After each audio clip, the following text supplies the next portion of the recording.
Praise the lord. Good morning అండి. అందరూ బాగున్నారా? నిన్నటి దినాన అందరూ కూడా దేవుని మందిరానికి వెళ్ళి దేవుని ఆరాధించారండి. చాలా సంతోషము. రండి కలిసి దేవుని వాగ్దానం చదువుదాం. సామెతలు 17వ అధ్యాయం 22వ వచనం. సంతోషగల మనస్సు ఆరోగ్య కారణము. ప్రియులారా, సంతోషకరమైన మనస్సు ఆరోగ్యానికి కారణము. ఈ రోజుల్లో ఎక్కడ చూసినా కూడా అనారోగ్యం పాలవుతున్నారండి. హాస్పిటల్స్ నిండిపోతున్నది.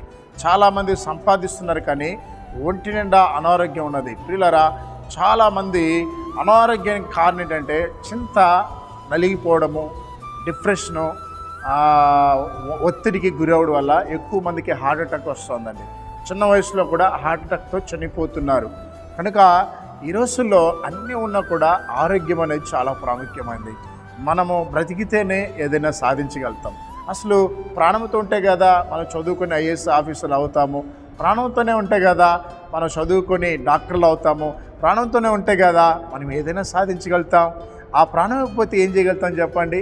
అయితే పిల్లరా, మీ ఆరోగ్యం ఎక్కడుందంటే సంతోషకరమైన మనస్సులో అన్నీ తిని కూడా, ఆరోగ్యకరమైన వస్తువులు తిని కూడా మీరు హృదయంలో సంతోషం లేకపోతే అది మీకు ఆరోగ్యాన్ని ఇవ్వదండి. అయితే హృదయంలో సంతోషం ఎప్పుడు వస్తుందండి?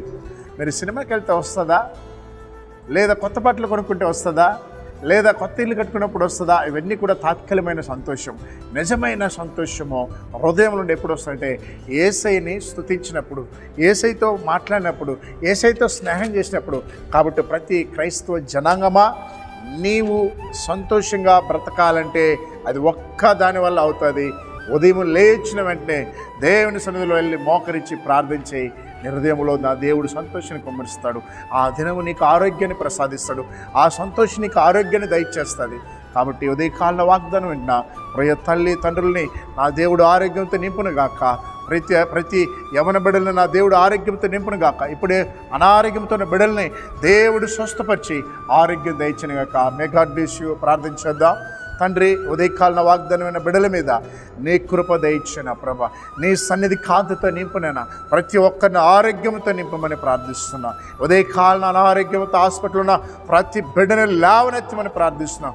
మానసిక ఒత్తిడితోనైనా అయా ప్రభా, ఎవరైతే బాధపడుతున్నాడో యేసు నామములో వారికి విడుదల దయచేనా ప్రార్థిస్తున్నాం.